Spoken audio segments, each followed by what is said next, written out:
Guys, and welcome back to my channel for our live reaction and player ratings live stream following West Ham 3, Chelsea 2. We are meant to be joined by Pice. I presume his connection broke down and he will be back with us in just a second. I'm so annoyed. I'm honestly so annoyed because I have so many questions in my head where I'm like, why? Why do we keep doing this? Why does it keep happening? The very same problem every time we do this. And we just don't know how to fix it. And if we don't know how to fix the problem, why do we keep trying it? Like, if we haven't even thought of a solution because we keep doing the same thing, there's no solution. So I honestly don't get it. First half was decent. Yeah, the goal we conceded, stupid from Jorginho, even stupider from Mendy, in my opinion. I know people will sit there and blame Jorginho more than Mendy, but personally, I disagree. Personally, I think this was way more on Mendy than on Jorginho, but that doesn't take Jorginho completely out of it. But the second half was just awful. I mean, obviously by the end we got back into it, or we, took control again. But for the first large majority of the second half, we were basically outplayed. Not in terms of West Ham having chance after chance, but we had no control. And whenever we got anywhere near their box, we just had no idea what to even do. And it's very, very frustrating. As you can see, ladies and gentlemen, I am joined by three very special guests. All of you guys, appreciate you a lot for coming on. Uncle Jester, big fan of that name. First of all, cheers for coming, as always. How'd you feel after that? As annoyed as me? Yeah, pretty annoyed. And like I was saying behind stage, this is a game of moments. It's not like all these teams are so far apart as top line talent, right? They're pretty close in the top four. And so when you have moments like we did in this match that end up in the back of the net, we have to start and slow down and understand that we can't turn off at any point in the game and think we're going to come back and do something. This is the Premier League. I don't care if you're Watford, you're going to do something if players turn off. And that's what we had today. Just no idea sometimes. Honestly, no, I agree. I completely agree. Pice, to you as well. Thank you for coming. As always, of course. How do you feel, man? Because I'm triggered. I'm telling you, I'm triggered. Yeah, I mean, look, it's probably going to be a lot of viewers today just based off because we lost. Probably a few rival fans in here as well. But, I mean, I'm not really surprised because during the December period, every single year, we are shit. No matter what. We always drop points. I don't know what it is. It's just the December period. We're always shit. And at moments today, we weren't shit. We was good. I thought Mount's goal was brilliant. I thought we played some decent football at times. But there is a few occurring issues now that I'll touch on later on during the stream when we come to individual players. But I think, like, I'm glad I'm on here, by the way, because Twitter is really pissing me off right now. Like, really pissing me off. There's so many reactionary takes. Like, I used to be the same guy. Like, I'm seeing people saying we're not winning the league because of one fucking loss. Like, shut up, man. Like, seriously. We can win the league. Will we win the league? I don't know. But can we? Yes, of course we can. We've played a lot of hard games already. So those takes are pissing me off so much. But I will say the players need to get mentally prepared now because in previous seasons, we have the same issue. We start really well. When the going gets tough, the players often down tools and not perform as good. And I trust in every manager, apart really from Lampard.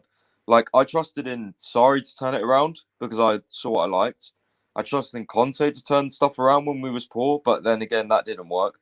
I definitely trust Tuchel to turn it around because I think he's the best tactician we've had in a long time, and I think he's got the best minds to sort of turn situations into good situations. But the players need to be like mentally prepared and don't let this performance and recent performances affect you because we all expected to beat Man U, we all expected to beat Burnley, but we didn't. Move on, like next game, like that's what it's got to be like.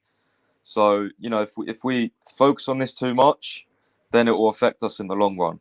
And of course, we've got injuries that are fucking us up as well. We are, like, Havertz injured again today. Like, our injuries are terrible, but I'm not going to find excuses like Liverpool fans. We just need to try and hope that Tuchel can, and the players, not just Tuchel, because Tuchel can implement something and get us playing better. But at the same time, it's when you concede a goal, like 3 goals like today, players need to fix up and bounce back. A lot of the time under Tuchel, if we don't score first, we're kind of fucked. We scored first today and we still didn't win. So it's like, you know, anyway, I've got plenty more to say, but that's off my chest now. And yeah, we just need to move on to the next game, but we will talk about this game in depth, of course. No? Yeah, no, exactly. I mean, I will say, first of all, I completely agree with what you said earlier. Just because we lost today is not going to be, you know, the be all and end all. We're not going to win the league. Liverpool lost at West Ham. That doesn't make today okay. Not what I'm trying to say. But Liverpool will lose more games. City will lose more games. And we're still very much so with a chance to win the league. But our recent league form has not been good enough. 1-1 against Burnley, not good enough. 1-1 against Man United, nowhere near good enough. Today, nowhere near good enough, especially the second half. Watford, we got the win, but nowhere near good enough. And Clutch, of course, we're also joined by yourself. Thank you for coming, as always. How do you feel, man? Because, like I said, I'm deflated and triggered. So many things at the same time. Daniel, I'll get to your super chat in a second. Let me just introduce Clutch. Like I said, how do you feel, man? Well, it was a little worse until I heard Pius speak. He actually made me feel a little bit better. You know, I mean, he's right. You do want to move on from these things, and as a player, they have to move on. But I was really worried when we went to the international break and we kind of bottled it against Burnley with silly things that we could have fixed, and then you come to this was coming for a couple games now. This kind of game was coming. That's why you got to win the small games. That's why Burnley's so important. That's why Watford is so important to get your team sorted. I don't know how to fix Lukaku at this moment. I really don't. I don't know why our players are not doing the things they need to be doing. I mean, we have all the players we need to do to go and win this league. But why is it not working out? Why is the attack consistently not working? Why are the players we have not being creative, even though I think they are creative? Why is I have so many questions of, is it the system now? Is the system just not fit for us going forward offensively? And it's just we're better defensively? I don't know. I don't have a clue. And there's a lot of questions I don't have answers for at this time. But, you know, hey, we move. I mean, we must move, but we must also discuss what happened today. And I will get to the super chat by Daniel now. Don't think Romelu Lukaku fits our system, to be honest. Was invisible. And he was invisible, to be honest. All he did was have his back to goal, receive the ball, try to lay it off. Sometimes the layoff worked. Sometimes the layoff didn't. But even when it did work, it never led to anything. And personally, I don't think this is just on Lukaku. I think this is literally split in thirds for me. 1/3 is Lukaku's fault, 1/3 is the teammates' fault, and 1/3 is Tuchel's fault for that we can't work with Lukaku. But the big thing is, matter of fact, we don't work with Lukaku. So we either need to come up with a solution how we do work with Lukaku, or we need to not play Lukaku because it doesn't work. And I will say, whenever he's come on in the last few games, have I ever thought, he's going to score now? I see so many people on Twitter always say, I need Lukaku to start against West Ham. Yeah, I need him to back some goals. I'm like, he might start, but do I feel confident he's going to score? No. Like, there was the last time we watched Lukaku play, we're like, I feel like he's going to score. Even before the injury. Villa at home was the last time the guy looked like scoring. I know he scored since then, but that was in that game, he still didn't look like scoring, even though he did score. And that's a big, big, big problem that we have. Forget about how much money he cost. That's not the point right now. We signed him already. Fact is, we need to make it work, and we need to figure it out. Obviously, it's a big problem that Marcos Alonso is playing. Marcos Alonso is making Rudiger look worse. Marcos Alonso is making the winger ahead of him look worse. Marcos Alonso makes everything worse. That's just what Marcos Alonso does. What can you do? But that's just a scenario if the club was stupid enough to let Emerson go and keep Alonso, which I've been saying for the last 3 years, Emerson is better than Alonso, even though the Yarders always tell me he's wrong because Alonso scored 2 goals at White Hart Lane. I'm like, I don't give a shit. He's awful. He's one of the worst footballers that this football club has seen in modern history. Like, since the 80s, name me players that are worse than Marcos Alonso. You can't name me more than 5.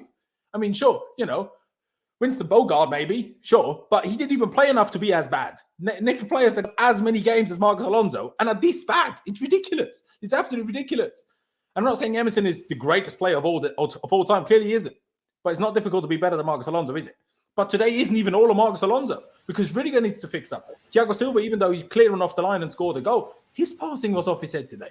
Christensen had good moments, and bad moments. Reece James had great moments and really bad moments. Jorginho, obviously, we'll get to that. Another kind of howler moment. I still think that's more on Mendy than Jorginho. But again, why? Ruben, first half, looked almost like a bit intimidated from his Watford performance, but got better and better and better. And Mason was the only other guy that did anything. And we were overall better with Kai, but Kai individually wasn't particularly great. You know? Hakim Ziyech played one wonderful ball, but other than that, did he do anything special? No. Callum came on, did he do anything? No. Yeah, our offense looked better in the first. No. Go on, Jester. Yeah, our offense looked better in the first half because we had Kai on the pitch. Yeah, we had two creators on the pitch in Ziyech and Mount, and they started off in the wrong positions. Mount was on the left, Ziyech was on the right, which is not the right positions. Havertz was the only one making runs consistently. There was a few from other people. I'm not saying nobody else made those runs, but when you're playing against a low block, you have to have runners to create space or get in behind with a chip or something, anything like that. And then you have to have somebody to play the ball into them. And that happened in the first half when we put Ziyech on the left and Mount on the right. Well, when you lose Havertz out of that, you now have Lukaku, who's not the same striker. He's not going to make the runs. So you have to change the way you're playing your formation. And I really think we should have, in the second half, brought Ziyech off early, brought somebody in like a Timo Werner or Christian Pulisic or a Callum to play off Rom and dropped Mount in a 10 position. That's the best. That's how you're going to get the best out of Romelu Lukaku, is play him coming in off the right like he plays for Belgium, and play him almost like he's a face-up forward. He's not a back-to-goal guy. He's a face-up forward. I mean, as big as he is, you'd think he'd be the other way around, but that's not the case. Yep, no, I agree. He can do that part of the game. And we've said it before he was injured. Literally, I remember us having a conversation with which one of you guys or with who of you guys, but still, we had this conversation. We're using Lukaku as if he's Olivier Giroud. What's the bloody point in that? Like, we might as well have just played Giroud then. Because if all we do with Lukaku is feed him the ball for him to lay it off again, there's no need. That's absolutely pointless. And I'm not blaming Tuchel for bringing Lukaku on today because, in my opinion, the reason that Lukaku isn't starting is not just because he's not fully fit. If he was on form and we would be working with him, Lukaku would have been starting the last 2 games already, I guarantee it. But we're better with Kai than we are with Lukaku. That's just the be-all and end-all of it. And I agree with Jester. Yeah, maybe a team-up would have helped. But I think, personally, for me, we had no control in the second half. So whether a team would have come on or not wouldn't have made a single bit of difference because we didn't have enough control and pressure to do anything anyway. And the later the game went on, they were so deep, there wasn't even any space to make runs anymore. And then we got on their sides quite well, like down the wings. But then whenever we try a cutback, obviously if there's 8 opponents in the box, a cutback's never going to work. Or it can work, but it's purely down to luck. There's no chance you can plan that cutback against 7-8 defenders in the box to properly work. It's just luck whether a defender gets in there or not. And that's just it. And Mendy, I mean, we had a few disagreements in the last game out. Still firmly disagree with Pice, Clutch, and Con about the high ratings for the defenders in the last game. I also disagree with Mendy's high rating in the last game. Mendy's had 3 stinkers, man. Mendy was poor against United. Mendy, yes, he made some good saves, but in terms of, that's not just it. That's like saying Lukaku is great if he scores 2 tap-ins, but he's awful otherwise. Sure, yeah, but there's more to it. Mendy was good against Watford, in my opinion. And what is he doing today, man? Like, the second goal, we'll get to that. But the first one, what are you doing? Like, I don't know if the problem is so focused on we need to keep possession, we can never give the ball away. But just play it. Like, he didn't even need to punt it. He literally could have rolled it out for a corner. It was so easy, man. Like, just roll it out. I just do not understand. Sure, the back pass from Jorginho was poor, and he should have never done that. Should have never done it. But so you can, if you want to do blame, right? Jorginho is basically to blame for us losing possession. That's mainly on Jorginho. But the fact that the penalty was given and that we conceded the equalizer at the time, that's, for me, at 70-30, 65-35 on Mendy. For me. And the second one, replays always make everything look a bit slower. That's the point, slow motion. But when Masuaku plays that, I'm still not sure if Masuaku meant it or not, or if it's just slipped off his foot. Do you know what I mean? But in slow motion, Mendy looked like taking too long to realize that was going for a goal and not in as a cross. Not good, man. Not good. Really, really not good. I've had a bit of a rant. I've had a bit of a monologue. I do apologize. Let me get back to you, Clutch. Of what myself and Jester have now said, I'll get to you, of course, just after Pies. What's your reaction? Like, how do you... Like, it's just... I'm baffled. I'm baffled, man. I mean, it seems like this is the result of certain players playing too many games. I mean, how many times do we know Jorginho, when he has to play an overload of games, does he start making silly mistakes to compensate for silly things? Right? So, I mean, he did have a rest last game, and I see Jester holding his mouth because he wants to say something. But I've seen so many people on Twitter talking about how, like, oh, this is why you don't play Jorginho. And it's like, do you have the memory of a goldfish? Did you not watch the Watford game? Jorginho is needed, but when he makes silly mistakes because XYZ, I don't know, and then you don't have... I mean, we looked worse when Hakim Ziyech came off. I don't know why, but we did. Because all of a sudden we started losing control, we didn't have possession. I mean, I don't know the answer. I don't have a clue right now how to make... That's a funny picture. I don't know how to make Lukaku work. Do you give Lukaku more freedom? Because it seems like he is made to stay in one position. Like, he is not allowed to go drift anywhere. I don't know. I don't know the answer. I just know Alonso isn't. No, he really isn't. And as for that picture, that's what happens when you have a StreamYard account and share with someone. That's Lewis, and he constantly changes the avatar, and all of a sudden I have a random avatar which I had no idea about. But Pice, we'll focus on Lukaku when we get about the rating, right? And you can talk about Mendy as well if you want to. But it's just, why? Like, well, I know why it isn't working, but what I don't know is why we're not trying to change it. Like, we've had the same, like, the first two games with Lukaku, great. First 2, 3, 4, maybe. But after that, we've had the same problem every time he's played. And we still have the same problem now he's coming back. Why are we not trying to change something? Like, you can't just keep going if you keep having the same problems. Yeah, to be honest with you, Laurenz, I'm sick of talking about Lukaku at the moment. It's all over here, and I understand because, he's our main summer buy, and naturally people are going to gravitate towards him when he doesn't play well or when it's not working. But just sick of him being the main subject when there's so many other fucking bozos in our team as well. Like, I'm going to have Mediano look at what we can do with Lukaku later for my website if anyone's interested. Probably going to do like a piece. Rather than just say, oh, Lukaku's shit or isn't jogging, in a tweet, like, yeah, well done, but there's deeper reasons behind everything, right? So probably going to do that later. But yeah, what else was you saying? Just to clarify, my question wasn't what's Lukaku doing wrong. My question is, what are Tuchel and the team doing wrong to not work with him? Because now we have him. We can't just sit here and say, oh, should have never bought him. That doesn't fix the problem. You know what? Someone said earlier, Lukaku's not going to be the guy to run. I disagree with that. When you watch Belgium, he's always making runs in behind, but usually he plays off the right, and there's usually someone else in the middle, and they're usually very close together because he's left-footed, right? So he comes in off the right, and he often shoots into the corners or links up with the other striker. I mean, there's a shout for playing two up top, but every time, the one time we did that with Werner, they weren't working either. Werner was dropping deep. Lukaku was dropping deep. Like, it was just a mess. No one has chemistry right now with him. My only solution, as much as people are going to hate it, you just have to keep playing him. Because otherwise, why did you sign him? You have to keep playing him until it clicks. Because if you dash him out of the team for 2 more games, start playing Werner up front, Lukaku's going to come back in. It's just going to be the same old fucking problem. So you've got to play Lukaku consistently. There's no other option.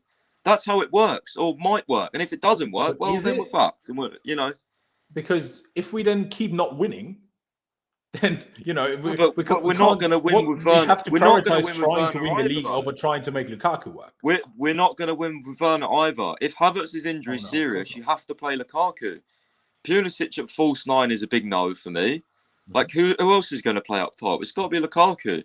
Plus, to be honest with you, I'm not sure about you guys, but he didn't look fit at all out there today. Like, I don't know where this whole Lukaku's ready to start from what Tuchel's saying is coming from. Like, Lukaku's telling him he's ready to start. That cut, bro, he's not even running. Like, I get he's static, but generally didn't even run today. Like, he's not, you know what I mean? Like, he's not a pressing striker, but that was different levels. Like, he just didn't look fit. He was almost like catching his breath. And I know he's not fat anymore like he was at United, because you can clearly see when he's had his top off, and even just in his shirt, he looks a lot slimmer. Like, you know what I mean? It's not a weight issue. I don't get it personally, but I mean, yeah. To be honest with you, Laurenz, I want to focus on other players, because we can talk about Lukaku all day, and as I said, it's natural to gravitate onto him because he's the main man that we signed. But at the same time, there's a lot of other issues in this current team. Like, there is inconsistent wingers. Alonso, Rudiger lately. I'm sorry, I love Rudiger. He was absolutely stripping today. Absolutely stripping, like the old Rudiger. Not blocking shots, not tracking runners, getting beat easily down the left-hand side. If you want 200k, mate, you're going to have to fix up pretty soon, because these are the performances in December where if you actually want to stay, like we keep hearing, well, these are the performances which are going to get you that pay rise or not. You know what I mean? It's like, there's so many other problems than just fucking Lukaku, and it's pissing me off. I agree, but how many of those problems did we have in the first half? Because the first half was decent, not amazing, but decent. Yeah, it was the second decent. half was all of a sudden when we had no control because we couldn't use our striker. I'm not going to lie though, Laurenz, it was decent, but I still thought we lacked creativity in the first half. Like, still, like our second goal came out of a long ball and a fantastic finish. Like, that's not creativity. That's simple play. Yeah, it came from a goal. It's not creativity, though. It was an open ball. It was a great ball. It was open space. It's not unlocking a defence. You know what I mean? Our first goal came from a corner. Like, am I missing something here? Like, seriously? Well, 1 second. Clutch. Why don't you... I don't know. For me... I don't know how to word it, because I see what Pice is saying, and of course there's many problems. We'll get to the details of what we just discussed, or what Pice just talked about when we get to the individuals. But for me, yeah, now that Kai is out, obviously let's wait and see how long he's actually out for. We can't just sit here and say we need to just keep playing it. Obviously, we need to play Lukaku, but we need to play him in a way that it works. And one thing I will say is people talk about wrong signing. If we had Haaland right now, it would be the identical issue. Because the way we play forces our striker to... We don't create chances, bro. When we have a big guy up top, we don't create chances. Even when Lukaku was in the box at one point, I think it was Hudson-Odoi or someone. Like, Lukaku peeled off the defender. If you played it to him, a good ball, he's taking a touch and shooting. But no, the ball went straight to the fucking defender because it was a shit cutback. I'm pretty sure it was Hudson-Odoi. It was someone down the left-hand side. But it's just simple things like that where if that happens and he scores, the whole perception changes. Oh, look, we actually created a chance for Lukaku. He scored. Like, Lukaku needs to do more. Agreed. Off the ball. Fantastic. How about actually creating some chances for him? I had people say to me, create chances for yourself. He's not a flair striker. Like, what's wrong with you? Are you expecting Lukaku to pick up the ball, beat two people and smash one top bins? He's not that player, bro, unless he has space. Like, oh my God, what's wrong with people, genuinely? There's just no context. There's no fair argument about Lukaku at the moment. It's always the same thing. Oh, he's a fat lump, he don't move. Look into things more. You know what I mean? It's so annoying. While I agree, I do also think you're slightly too defensive, in my opinion, of him. Because I've seen how good he is, Laurenz. Because I've seen how good he is. He's proven, by the way. He's not, even at Manchester United, United, if he's not doing it for us right now. No, but even at Manchester United, when he was like worse than he was at Inter Milan and Everton, he still scored goals. So what's the problem? It can't be him. It's got to be the players around him. Like, surely. No, I completely agree. But I know you're obviously talking to the general people, not just to me. I get that. But like I said, the team and Tuchel need to find a way to fix it with him. We can't just say keep playing him. It will work eventually. I agree. They don't. The team and Tuchel at the moment clearly don't have a clear-cut plan to how they want to use him, because it's the same thing every time. Nothing's changed yet. We played 2 up top against City and we didn't see it again. Like, maybe we do that against a lesser team and see how it goes, where we might create more chances and might have, like, it's not Man City, you know what I mean? If you're trying to get what I'm saying. But I don't know, like, I struggle to slander Lukaku because he's like, in the summer, like, when we signed Lukaku, I was like, this is apart from Haaland, this is the best you're going to get for someone finishing chances. There's no one else in the world I would rather want than those two. No one. Maybe Harry Kane. That's about it. So it's got to work at some point. It has to. There's no way Lukaku can flop for me. It just doesn't go into my brain. There's no. It's just he's too good to flop for me, like, personally. Well, I bloody hope so. Because we've thought that about many a striker over the years, unfortunately. Cali Drox, appreciate the donation saying TT misuses Kante. He is key to all our dubs. Well, he only played 25 or 52 games under Thomas Tuchel, by the way, or started. So misuse might be a little bit of a reason for why he might be out now, for example, sure. But the guy's just too injury prone to be our key. If he's our key, then that's the problem in and of itself. But let's get into the player ratings. And let's start by Edouard Mendy today. But I appreciate the donation, by the way. Ladies and gentlemen, we have over 400 people watching. I appreciate that a lot. Smash the like button for me. Cheer us up a little bit because it's a tough one. So smash the like button. Doesn't cost you any money, barely cost you any time, and it really helps me out with the algorithm. Just literally one click of a button and subscribe if you haven't already. We're on the road to 15,000 subscribers, and every new subscriber counts. So hit that big red subscribe button for me. It's massively appreciated. Bro, Laurenz, can I just say, 450 people watching, guys. Let's get the likes up. I know it's a shit day, but let's get the likes up for Laurenz. Appreciate it. Let me go to you, Jester. What did you make of Edouard Mendy today? Because. And if you want to, you can also touch on what you thought of him in the last two games, just quickly, because obviously we don't want to go too long about this. You know, I know that players have social media, and he's received a lot of kind words lately for the snub. But the last couple games from him, I don't think have been the level of the best goalkeeper in the world. If you want to hang that title around your neck, and our fan base wants to do that to you, and you accept it, you can't have games like the last couple. There's always two sides to when a problem occurs. There's always two sides to it. First side being Jorginho with a crappy back pass. Second side is Mendy, when you get to the ball, you put it in the stands. And as for the last goal, he was looking at the defense. He didn't even look where the ball was. He was looking at the next pass instead of watching the ball. And if you're a keeper and you take your eyes off the ball, whether it was a touch in there or if it was just a fluky shot, that's going to happen. So for me, he's a 5. A 5, okay. Because for me, Mendy was no worse today than Saul and Alonso were against Watford. Like, he literally cost us the win. He literally did. I love him.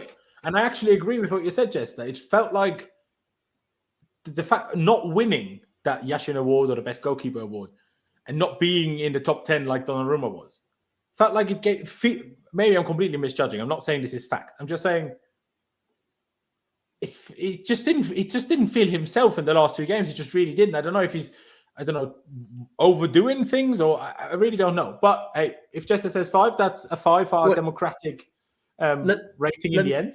Let me just, because it wasn't out and out his fault for the first goal, Jorginho played a role in that too. I can't give him full blame on it.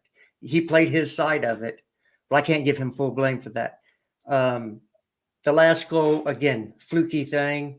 And the one in between, he could do nothing about. That was on Alonso. So, yeah, for me, he made a couple mistakes, but 5 for me. But 5 is a middle of 0 till 10, man. Well, I thought 6 was average. Even if you go by 6 is average. But okay, fair enough. I'm not telling you you're wrong. Fair enough. I'll go 4 then. Is everybody happy now? We're 4. Fair enough. I will say, Jess, that you make a fair point. It's 2 moments, while, for example, Saul and Jorginho against Watford were kind of just bad all the time. So it's not quite the same thing. But even, I say 2 moments that cost us goals. The playing out from the back was poor consistently throughout for the most part. Personally, I would have gone 3. Clutch, what do you reckon about Mendy? I have him down as a 4. I think he had quite a few moments where his decision-making was not the best. I think he almost got taken off the ball a couple times. And I don't know how.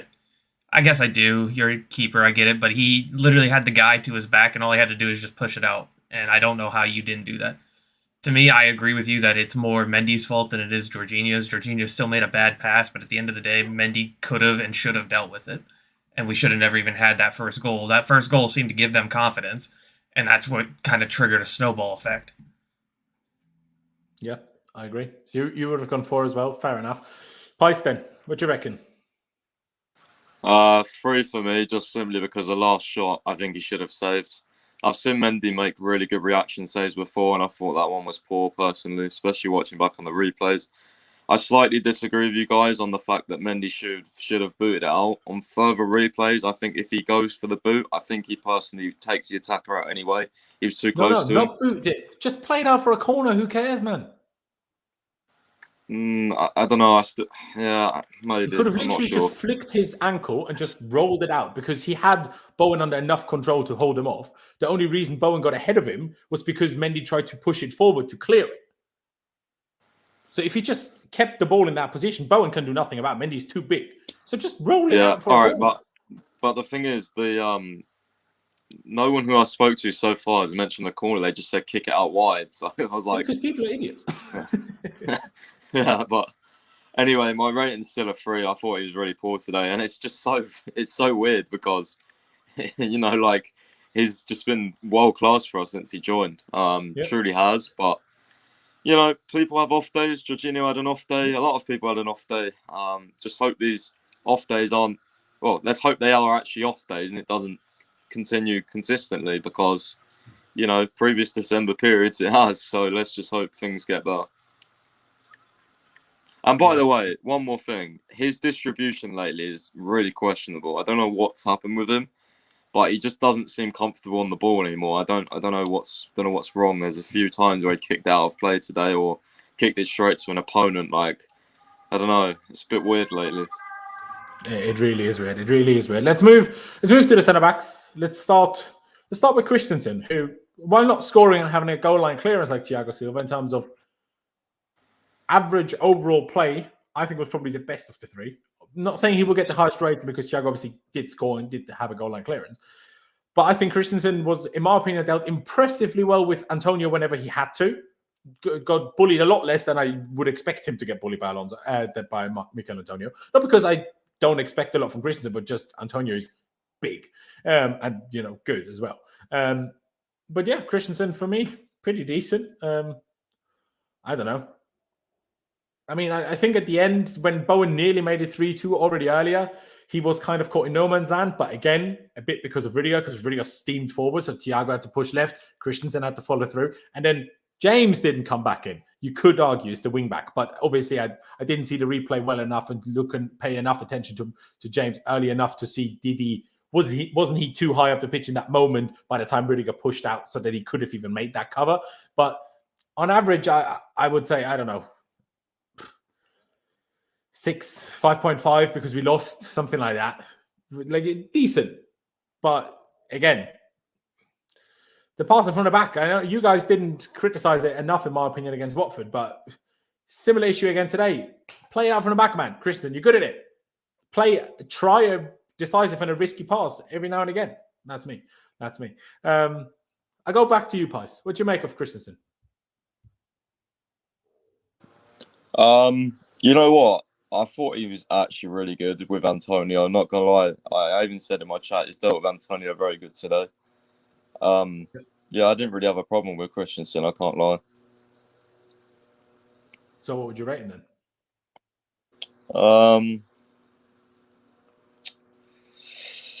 See, it's hard because he was in part of the back 3, conceded 3, but at the same time, I mean, if you look at the context of the goals, he did nothing wrong. So I'll probably go with like a 6 or something average. Fair enough. Let me go to you, Clutch. Let's go with Jester last. What do you reckon about Christensen? I thought he was fairly decent, like you guys said. I think he handled Antonio pretty well. I mean, there wasn't too many times he got beat. At the end, he got beat a little bit where he had to concede the foul. But, I think for most defenders in the back 3 right now, I think he was the best. Thiago Silva did have 2 moments where he saved us and scored for us, so I think he'll be a little bit higher, but I think overall defensively Christensen was the best. So I back the 6. Fair enough. Fair. I mean, I do kind of fear that overall we'll have slightly too high ratings if we want to give Thiago higher than Christensen. Personally, considering we conceded 3 goals, and not just did we concede 3 goals, should have, Bowen should have scored, so that should have been a 4th, and we needed a goal line clearance. So it's not like those were the only 3 moments that West Ham had all game. A bit unlike, we have some other games like say Burnley. The only time they got anyone near scoring was when they actually scored. So then you can't. How much can you really say about the defenders? Well, Watford and West Ham, they had way too many chances for my liking. But Jester, what do you reckon about Christensen? 6? Would you go lower than that? What do you reckon?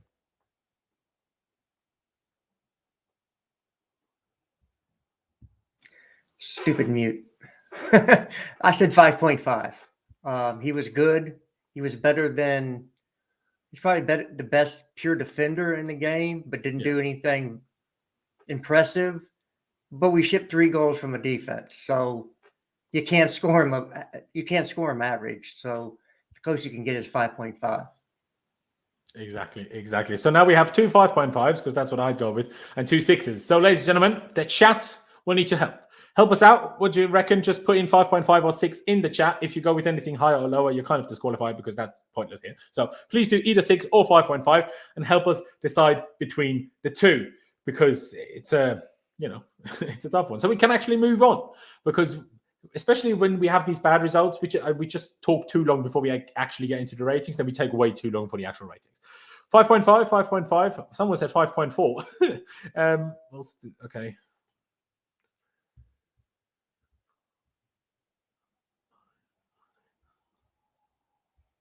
It's split in the chat too. Why don't we give him a 5.75 and be done with it? We could. Now I see more 5.5s. So I'm going to go with that. But hey, we can change it again later. Let's get to Thiago Silva. Scored a wonderful header. Brilliant. Also brilliant corner by Mason Mount. Had a wonderful goal line clearance. But before that, 2 shocking passes where, basically gifting West Ham chances. But outside of that, he was good. It's like, for example, the second goal we conceded, that he wins that header over Antonio, initially, I thought was impressive anyway. And then Alonso mucks it up. I think Rudiger also acts super strange in that situation. And then, unfortunately, Christensen gets the ball through his legs, which I saw people blame Christensen for. I'm like, bro, he sees Bowen go for the shot. He just has to try and block it somehow. He doesn't know where exactly that ball's going to go. There's no way he has enough time to close his legs. Yeah, maybe you could say, don't have your legs open enough to get it through the legs. But then he could go 2 inches next to his leg and go in. And essentially, it's the same thing. So I'm not going to blame Christensen for getting that shot through his legs. That's just bad luck. But Thiago Silva is a tough one. Maybe for the goal, we give him a 6. But to be honest, personally, I'd probably like to go the same as Christensen, because I think he was worse than Christensen but scored, hence why I give him the same. Would you go along with that, Jester?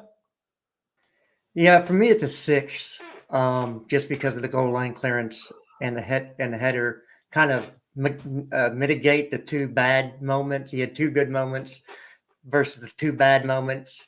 We shipped 3 goals. I can't give him more than a 6, but he did have a decisive couple plays in the game. So I think average is fair for him, considering the fact that he's going to be the highest center back rated for me. Yeah, no, for sure.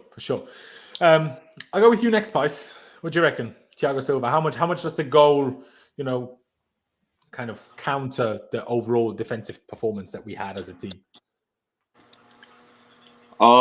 Really tricky one, because I thought Silva was really good in moments, a lot in the first half. I don't know. Do you guys reminding me where the bad moments were from Silva? Because I can't seem to remember much.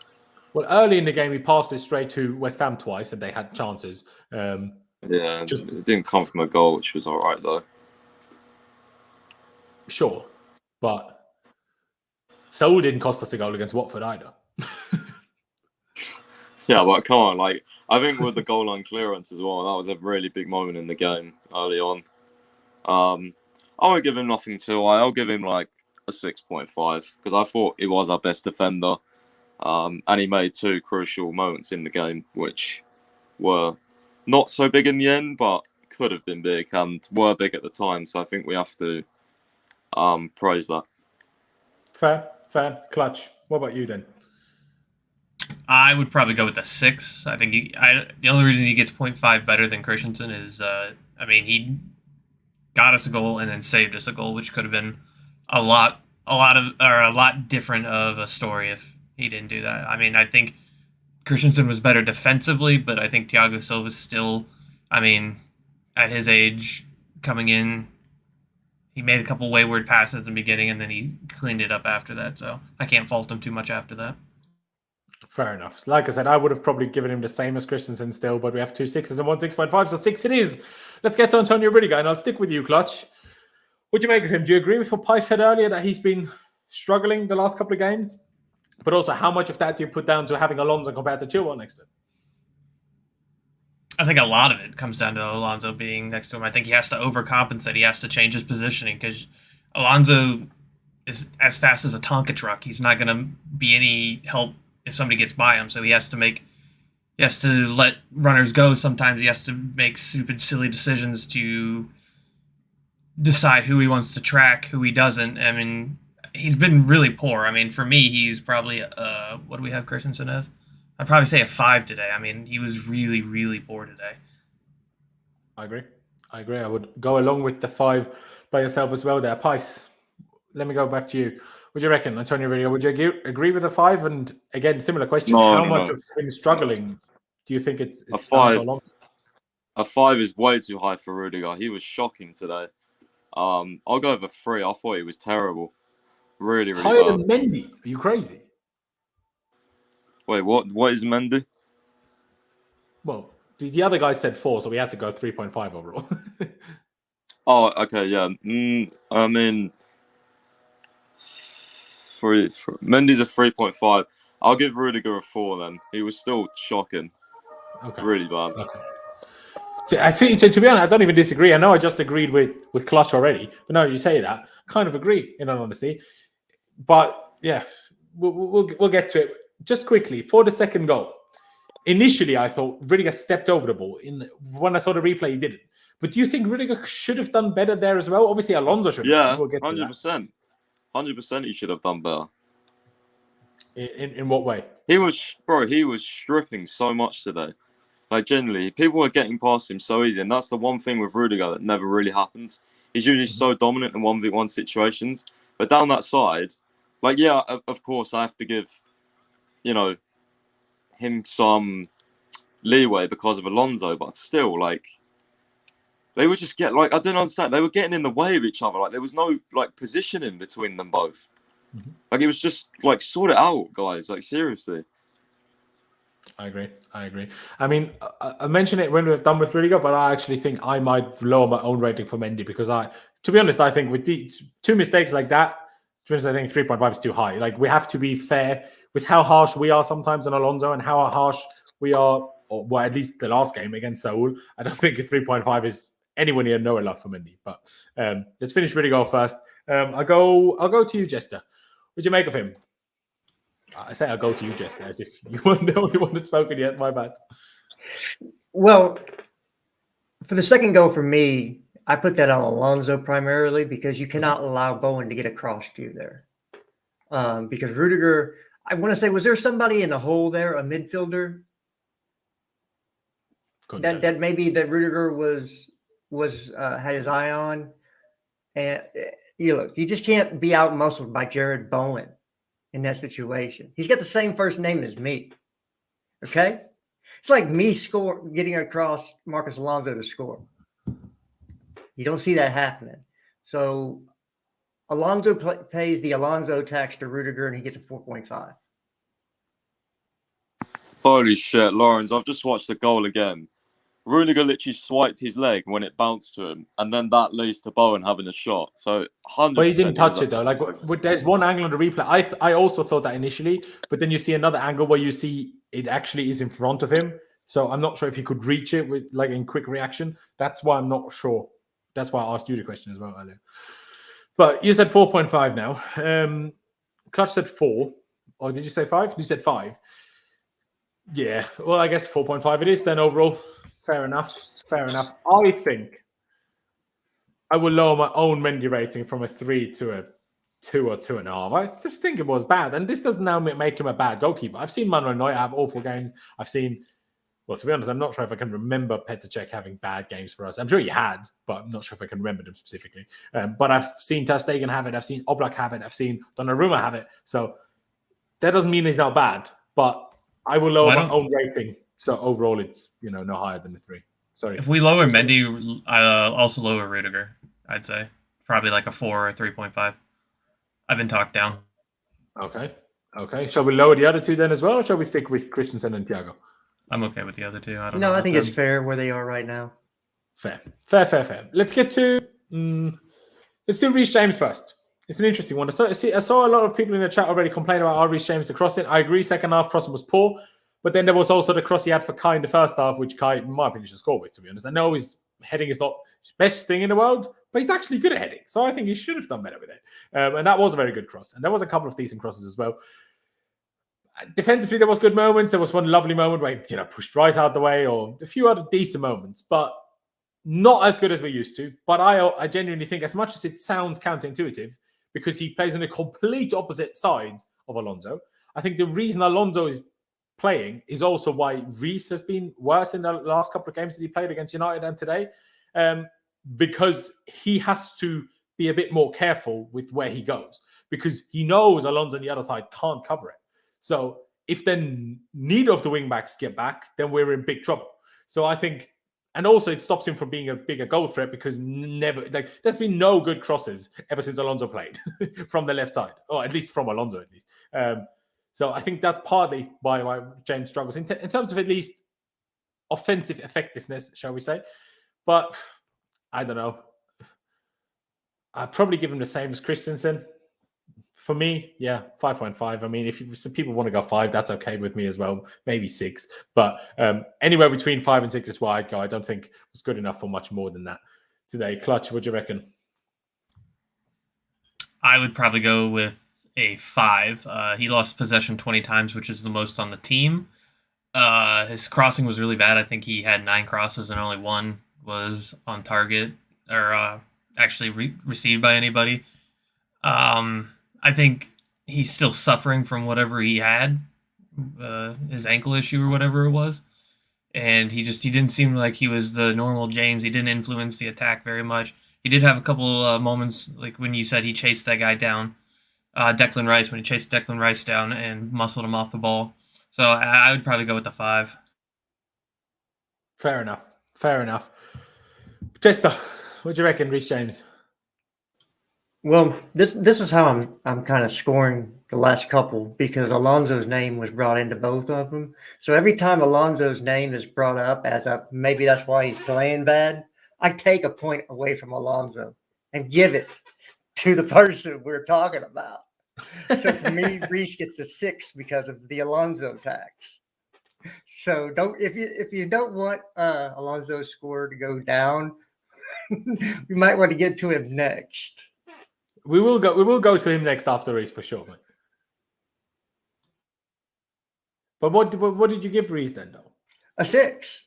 I think he was good in parts, bad in parts. So basically, since you said Alonso might be causing some of the problem because we don't have the left hand width unless we're playing a left-footed forward over on that side, because Alonso always likes to come in, and then when he crosses the ball, they're usually not great.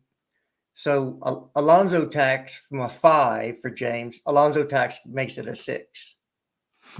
Fair enough. Pies, how do you see that logic by Jester, but also what's your rating for Reece today? Yeah, I mean, Alonso tax, I probably should have given Rudiger a 10, but I think James 6 is probably fair enough. I think 5's too low. I do think he was one of our most authoritative players today going forward. Seemed to be involved in a lot, was playing down the wing to Mount and Ziyech. Always involved Reece, and good to have him back, definitely. I mean, if we had Aspie today, God help us. God knows. I don't know what would have happened. Well, we couldn't have done more than lose, I guess. So. Yeah, but it may have, like that Rice situation where Reece bodied him. Like Rice was getting towards the goal. He was at the halfway line, but he only one ball across from a runner, and it was in. So that was a really vital moment. By the way, Masuaku tweeted, so was it a cross or a shot? Hint, I was as surprised as you. So, to be honest, fair play to him, honestly, for admitting it in a way. But let's get to Marcos Alonso. And on that very note, because you made that funny, explanation of why you gave Reese a 6, and, myself and Clutch, I'm pretty sure Clutch said 5 as well, said 5. So you guys said 2 6s, so 5.5 overall. But Jester, Marcos Alonso, how do you put that down? Because actually, what I will say is, as an individual, he was certainly not as bad as he was against Watford. Not even as bad as I thought he was against Man United. Did he play against Juve already as well? No, that's when he came on, I guess. Oh, no, he didn't come on. Aspie came on. But he was better than those games, but still awful. Yeah, well, look, Alonso, the good moments are always forward. They're not behind the halfway line or our portion of the half. It's always on the opponent's portion. So he's not good in build-up play. He's not good on defense. And he's as effective right now on offense as a speed bump is to stopping people from speeding. It's just there, right? If the ball happens to bounce off of him and it goes in the right direction, we're happy. So for me, Alonso's a 2 because he loses a few points for Alonso tax. He has to give those points away. So he's a 2. Fair enough. Fair. I mean, I would like to agree with that, but then I think we can't have Mendy as a 3. Okay, I know I'll say 3 because Go on. I'll change it to a 3 then. Okay, fair just enough, to make everybody happy. Fair dues. Clutch, what do you reckon, Marcos Alonso? I can see the chat already fuming that we're going to probably rate him really low. But I would like to counter with this. I know Tuchel says the system that they're more midfielders than they are actual defenders, but that doesn't change the fact that they have to play defense. And when Alonso has to play defense, it's 90% of the time bad.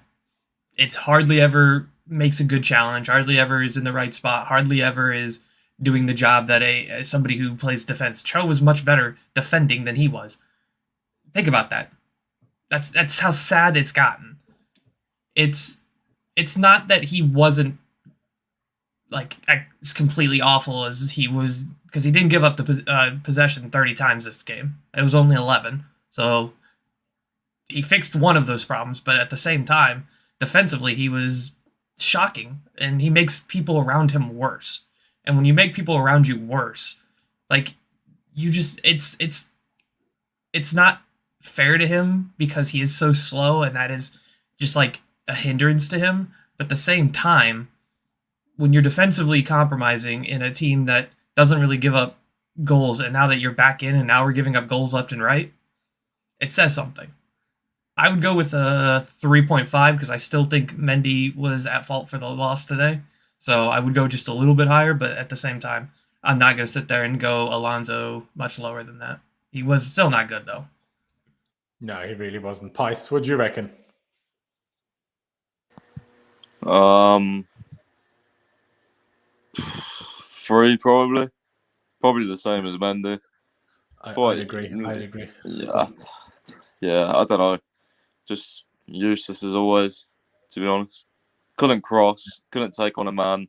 I mean, what's even the point? I mean, I say the same things every time he plays. So, I'm sure if you don't know what I'm on about, then, I mean, I don't think you're watching the same game as me every time he plays. That's literally, I was just going to react this to what Riverstone said in the chat. You all need to stop hating on Alonso. The hate is just sad now. Please tell me what you think Alonso does well and did well. Shit. I will hate on him if I want because he is shit. Hope this helps. We have a saying here in Texas: useless as tits on a boar hog. So all hogs have tits, right? But the males are called boars, and they're useless. They're just there. Like I said, he's a speed bump. He's a human speed bump. Yeah. Because I'm not, like, again, he was better today than he was against Watford and Manchester United. But there's nothing, like, that doesn't do anything.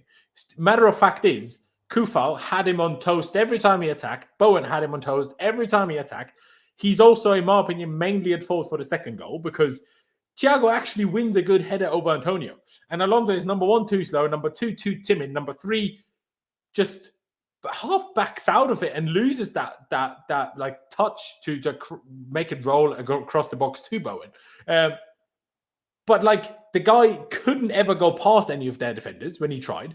Usually comes inside and never receives the ball because none of our players want to give him the ball. And in my opinion, the reason why he lost the ball less than he did in the last game is because, well, West Ham weren't as focused on that side as Watford were, meaning we could play our dominant game a little bit more. Meaning he had the ball less, meaning he lost it less. Because if he gave him the ball the same amount of times as you gave it to him against Watford, he would have lost it the same amount of times because it's Alonso. He can't do anything. The only thing he's good at is taking a free kick. And he didn't even take a free kick today. Like, honestly, he's just awful. And I don't care. Like, you can't just tell me this hate on Alonso. Man, like, what do you see in that player? He's slow. He's got a good touch, but that's it. He can't cross. His passing is awful. He doesn't own a right foot, so he can never get out of pressure. He doesn't have the positional awareness to make up for his own lack of pace. Like, Thiago Silva isn't quick, but do you ever see Thiago Silva get caught out? No, because he has the brain to understand what he needs to do about it. Alonso just doesn't. Alonso sits there, and he's then upset when he sits on the bench and throws a hissy fit.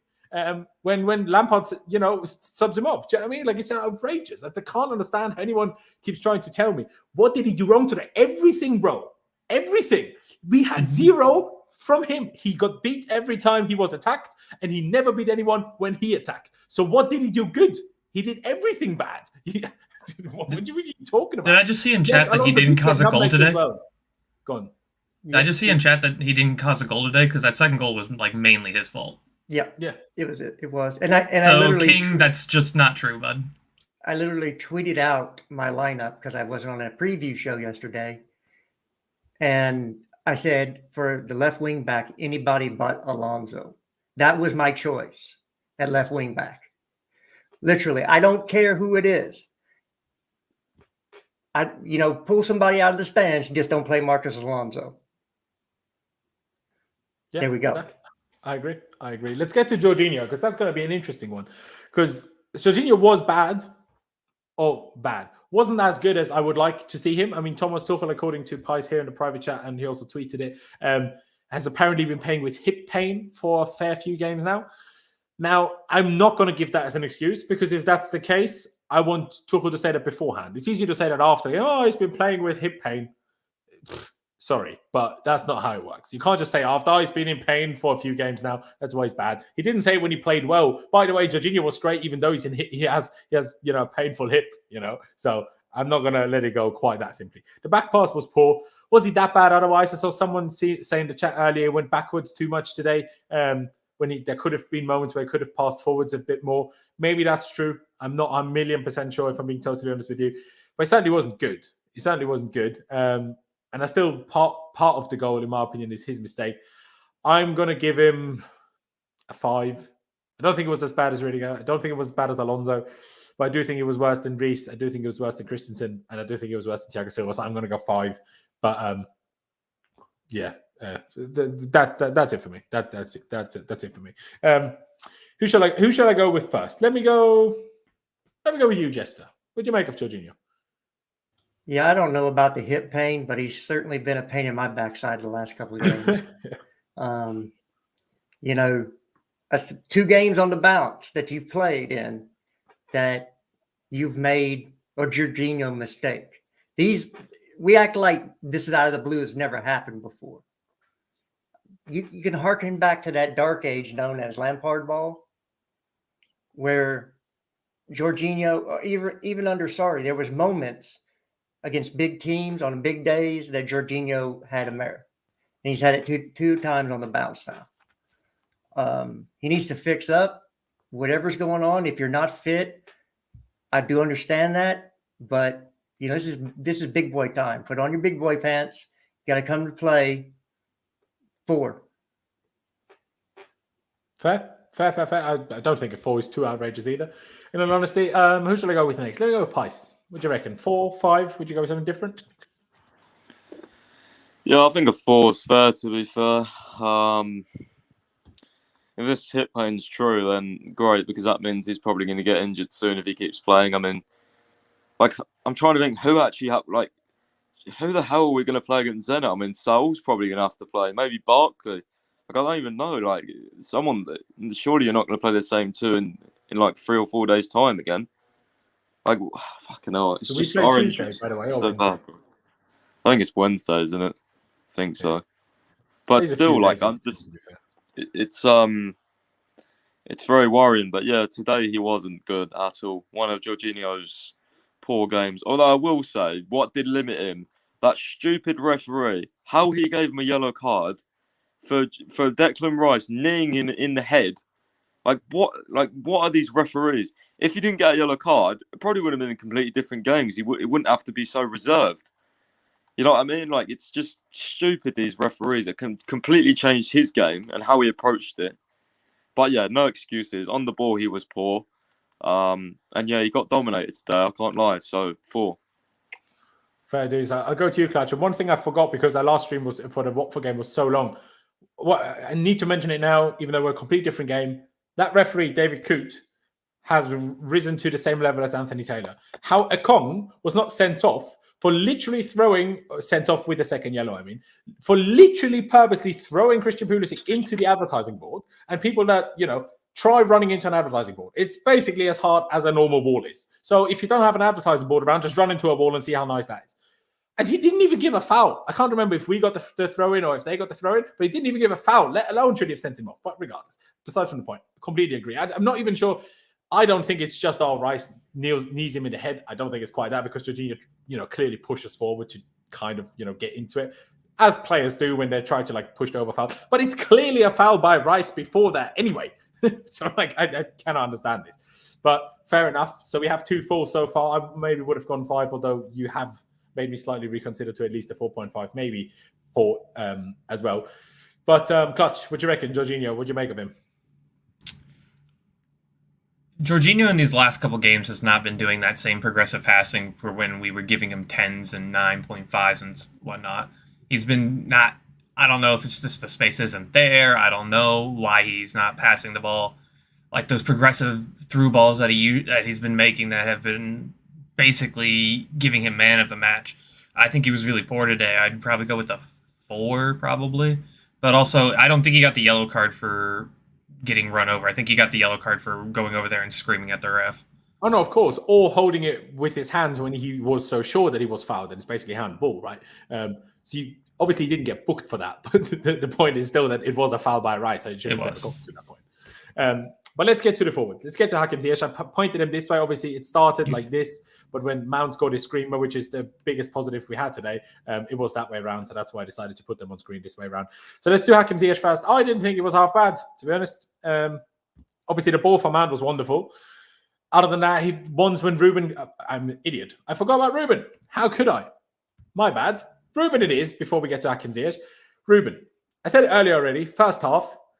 A start of the first half, I thought was still a little bit timid, maybe a little bit not, I don't know, shot confidence from a poor performance against Watford, but grew into the game. And especially when the rest of the team got worse and worse and worse in the second half, I thought he got better and better and better. And started taking on people again successfully, started dribbling past people, getting into the box in good positions as well, and setting up one really good chance for Hakim Ziyech, which unfortunately Ziyech messed up the first touch, and then by the time he got shot away, got blocked. So Ruben, one of our better players, I thought. We lost overall, and could he have helped a little bit more defensively? There was one moment aside, even though Bowen was offside anyway, how, sprinted back there and cleared it. Was very good. Was very happy with that. I don't even want to go first, because otherwise people will tell me again how much of an idiot I am like last week, even though I still think you were too harsh on him last week, or the last game. Even Tuchel agrees, because he said he was happy with him, but fair enough. I know we lost, but in terms of him individually, okay, 6.5. 6.5. I think was better than any of the players we've discussed so far. And so far the highest rated has been 6. So hence why my rating will be 6.5. Jester, what do you think? Yeah, I was going to say, he didn't do a lot wrong. He had some good moments. There was probably a couple bad moments. Everybody has them. But overall, I don't think he was bad. Boy. Oh, so was that the end of your point? Sorry, I thought you were going to keep talking. My bad. No, yeah. It's rough, because he's literally 6 to 6.5 I really don't feel like being charitable sometime today because we got beat 3-2. We got piped 3-2 so I'm going to go to 6. But he was of the midfield 4, he was the best out of them. Yeah, for sure. Zigzag said he shouldn't let him shoot. Who did he let shoot and when? Was he the one closest to Bowen? Because that was Christensen, was it not? So I'm not sure who he shouldn't have let shoot, to be honest. But yeah, okay. 6.5 from my side, and obviously 6 from Jester. Pice, what do you reckon? Yeah, I'm tempted to go over 6. Definitely think he's probably on par with Reece James. I thought both were quite good going forward at times. Although I will say with Ruben, I don't know what it is, but to me he looks really scared to shoot, and I don't know why. I thought this not even the last few games, just in general. Like I feel like he can score more goals, but that chance where he had when it fell to him, he almost like froze before he shot. It was like, oh, I've got to shoot. Like it's really weird. I don't know. Just feel like he's maybe lacking a bit of confidence in front of goal, but yeah, he had one shot I think today, but that got half deflected, didn't it? Yeah, that's the one I'm talking about though. Like came to him, he took a touch, but like it took him so long to shoot, almost like froze mid-shot before he shot it. It was like really weird. Yeah. Whereas that's Mount, he's just taking his shot and absolutely smashing it. Like I don't know. I just think he's lacking a bit of confidence in front of goal, maybe. Yeah. I saw someone else. I guess that will come automatically if you all of a sudden don't play anywhere near the goal anymore, but play a 6. He's thinking too much. That's what it is. It's, do I have a pass on? Should I shoot this? He's just got to make up his mind and do one of the two. Yeah, maybe a little bit too worried about like how can I keep my place in this team? Blah blah blah. Maybe. I mean, he don't have any problems at the moment because everyone's fucking injured. So it's true. It's true. Yeah. But Clutch, what do you reckon for Ruben? A 6, 6.5? Where would you sit? I think I'm going to lean towards the 6.5. I thought it was really good, especially going on in the game. He had 91% passing accuracy. He had I think it was like 8 out of 13 ground duels won or something like that. Oh my god. But I thought he was really good. I thought he was, like you said, I think he was the best out of the ones we've talked about so far. Exactly. The problem is now we have 2 6.5s, 2 6s, meaning we asked the chat, and I've already seen the chat, and they all think it was lower. So I guess I'm going to have to do 6. Obviously, chat, if you think it is a 6.5, put it in the chat now. But from what I've seen so far in the chat, it seems to be more lower. But maybe you've just been the vocal minority that disagree with what we said so far. And if you agreed, you didn't say it yet. So put it in the chat if you did think 6.5. As we move on, because Pice does need to head off soon, so I actually get all of his thoughts until that point. Thank you, Clutch. 7 for me at the absolute worst. Well, so there's one higher rating. Now 6 fair, 6 too high, but move on too high. All right. Fair enough. So what do you give him then for being the only guy in our team that was capable of dribbling into the box? But anyway, but yeah, judging from the chat, most people do think 6 or lower. But fair enough. Let's get to Hakim Ziyech. I'll go with you first, Pice. What do you make of him? Again, the ball to Mason was great, but the ball from Ruben that he got should have done better with and should probably score. Well, maybe not score, but at least not mess up his first touch and get a better shot off. Yeah, I mean, usually I'm quite harsh on Ziyech, but not today. I thought it was pretty good. Yeah. Looked more lively, was pressing with intent, looked better on the ball, I thought, today. I think it was an overall solid performance, and he only played like 60 minutes, so I feel like giving him a 7. Fair enough. I feel like Jester's going to slightly disagree, but I'm not sure. So I will go with you next. So what do you make of it? 6, 6.5, 7? Where'd you sit on Hakim Ziyech today? Yeah, he had the one good moment, and you have to praise him for the beautiful pass. Of course, that comes from him switching to the left and Mount going to the right. That's exactly. Although he did also have a couple of nice switches from the right over to the left earlier. Yeah, yes, but it's more natural, and it falls just right for the strike that happened.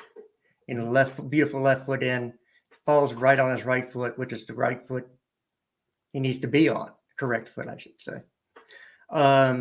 But he had the one from Ruben, and then he had the one from Rudiger he should have scored on too.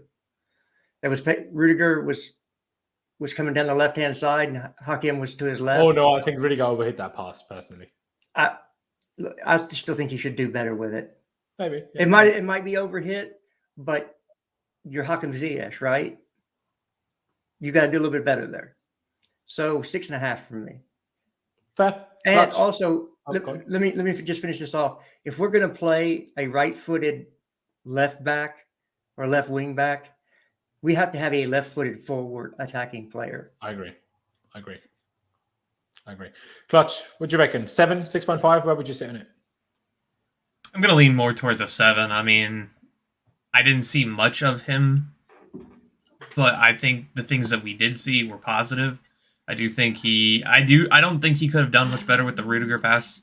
I mean, other than if you want to slide and try to kick it, I guess. But for me, he was one of the better attackers, I'd probably say. Probably the second best attacker we had. Fair.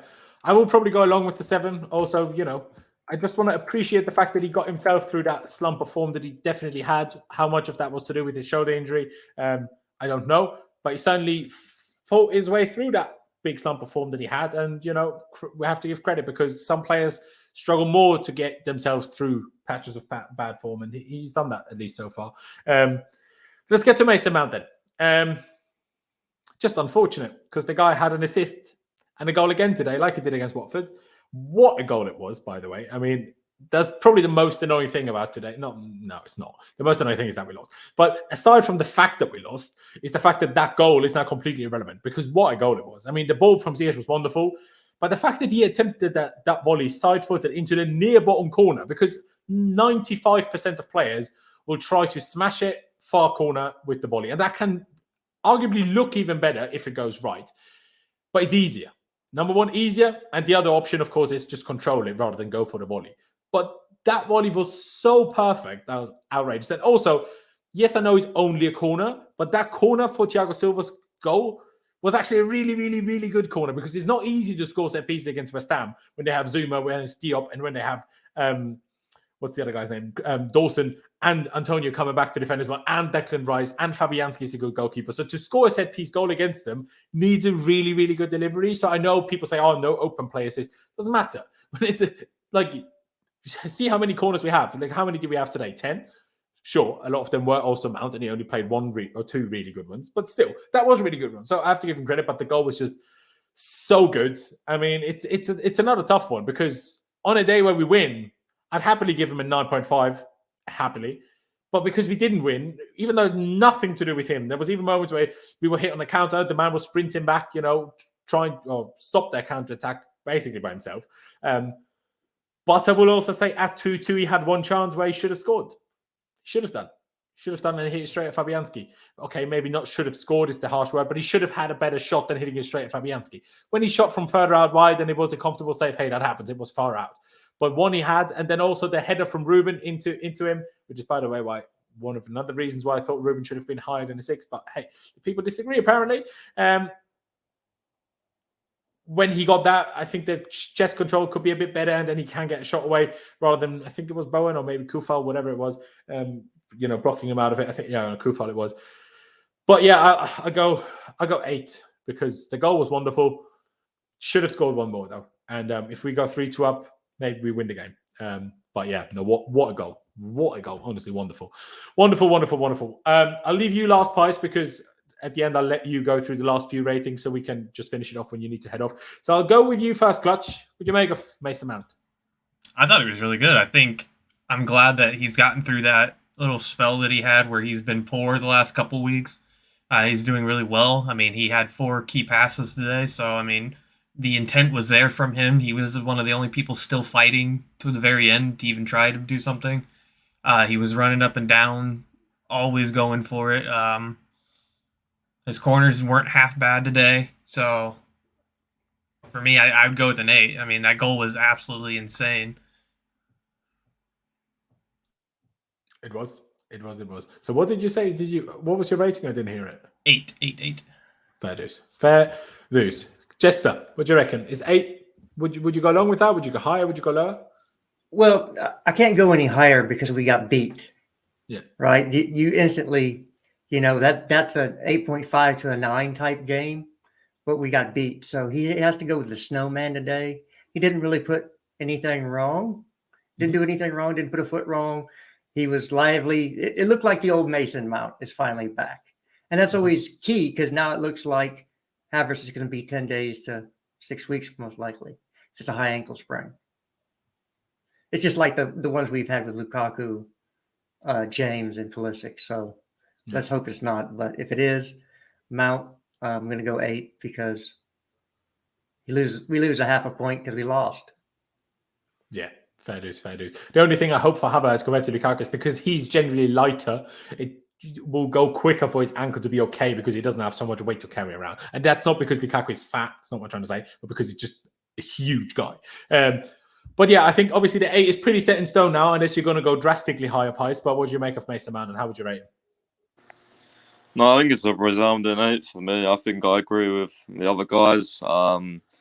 Yeah, it was definitely our best player today. Did a lot of dirty work. Goal was fantastic. Just a shame that wasn't the winner because it deserved to be, honestly. Fair dues, fair dues. Like I said, Pies, I'll stick with you so we can actually round it out what you have to say about it. I mean, to be honest, it might be a tad early, so maybe we'll finish off Kai Havertz and then I'll let you do the subs. But I'll let you start on Kai Havertz. What do you make of him? I mean, no, I do have to go in a minute, so I probably will just do this. Havertz, Lukaku, and the 2 subs as well then. Yeah, Havertz I thought was decent, but as I said earlier, like even when Havertz was playing, we didn't really create much for him. Like I still thought he was a bit isolated, but yeah, he definitely was better in movement-wise than Lukaku, obviously. Just think he struggled to link up play with the others, just like Lukaku did. But I'll give Havertz a 6.5, I think. Don't think he was as good as Ziyech, but I thought he was better than Loftus-Cheek looking at the ratings. So yeah, I can't give him a 7 because I don't think he was as good as Ziyech personally. Fair. No, honestly, keep it just going for Lukaku. Joe yeah, see, Lukaku's one of those where you could just say 0 because he did nothing, but at the same time, like me personally, I think there's more to what's happening than what we see at the moment. But I mean, I don't know. What do you guys think on Lukaku? Because it's obviously going to be a low rating, but yeah, I don't know how low. Justice wants to go 5. I'll go as low as Mendy and Alonso. I'll go 3, but really, maybe Clutch, 4. No, okay, 4. But I do think Jorginho. I know he made the back pass, but I do still think Jorginho had good moments. Lukaku had 0 good moments. Yeah, he played a half today. It's not like he only played 20 minutes. Do you know what I mean? Yeah, I'll give him a 4. Fuck it. Like, could be lower, I guess, but I don't want to be too harsh like others are. Yeah, okay. Well, I'll just put Pies' ratings there with question marks for now, and we'll finish them off once Pies has had to leave. Obviously, the next one that came on was Hudson-Odoi. Initially at winger, obviously later he changed to wing back when Pulisic came on. But what do you make of him? Yeah, see, I thought he was good at left wing personally, but then again, there was that one cutback. If it was him, if it's not him, I'm terribly sorry, but I'm pretty sure it was him to Lukaku. I thought Lukaku would have scored, but it was a poor pass, whoever it was. Pretty sure it was Hudson-Odoi though. And at wing back, by the way, Christ, he was getting absolutely murdered on the left hand side. Defensively, just no, it doesn't seem to be working with that. That's my problem with Saul as well, which I think is going to go wrong. I just don't think he's good enough defensively. He's too weak. He looks, from what I saw today, personally, Callum looks a lot more comfortable on the right hand side. Maybe that's because, right wing back if we're talking about right hand side, but yeah, like, I don't know, defensively he just didn't look used to the position as he was on the other side of wing back. So yeah, I'm going to go with a 5 for Callum. I thought he was just pretty average. But just a shame he has to do so many different positions for me. But I guess that's one of the positives in a sense because he's a versatile player. And Pulisic, I'm not going to lie, I don't remember him doing much at all, to be honest with you. So yeah, I would go with NA. I can't even lie, I don't remember him. I remember him touching the ball out on the left-hand side and playing it out to Callum, but I think he ended up switching, didn't he, with Callum, and then Callum actually went to wing back. I'm pretty sure that's what happened. Yeah, I don't know. It's one of those. I think we was under the cosh quite a lot, and I mean, when the third goal went in, our attackers didn't even touch the ball. We didn't even have any late flurry or anything. It was just pile of crap, to be honest. But yeah, it is what it is. Glad to be on another stream anyway, but Yeah, onwards and upwards, guys. Don't be too negative. Try and use context. Try and look at a situation without just slandering everyone. And yeah, I'll see you guys next time. Hey, Pice, cheers for coming on. Everybody check out his Twitter, Cheers. link is down in the description. Check out his website as well. But yeah, Pice, take care. I'll chat to you soon, bro. Cheers, guys. See you, Clutch and Jesters. Laurenz, see you guys. Later, Pies. So let's get back to Kai Havertz before we get to Callum and Pulisic later on as well.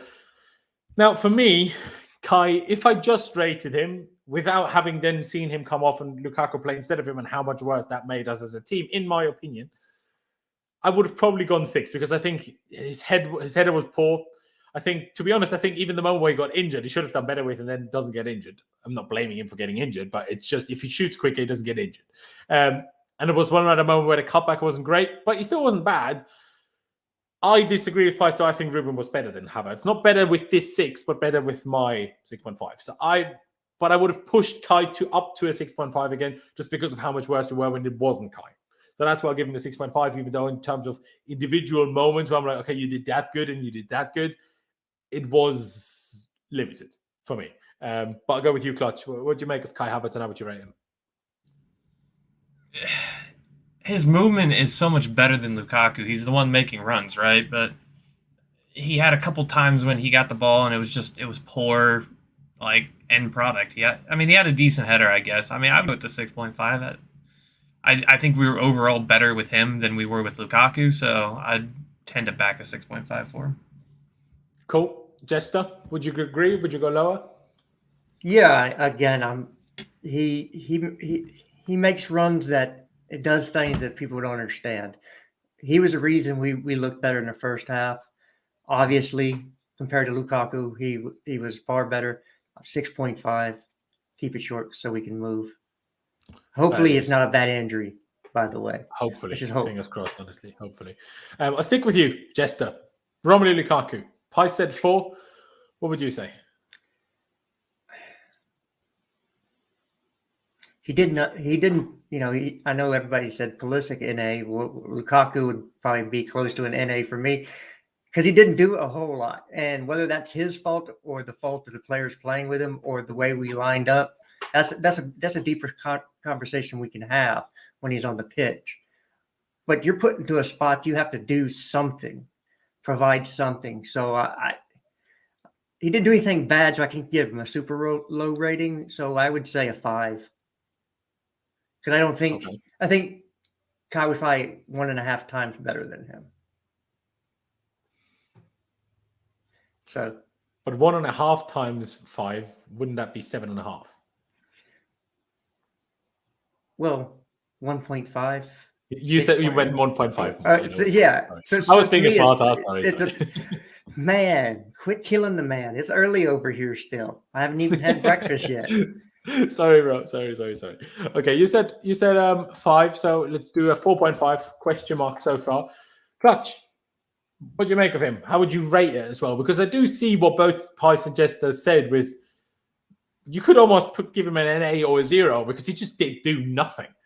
But it's just difficult to put into a number how much of that is his fault.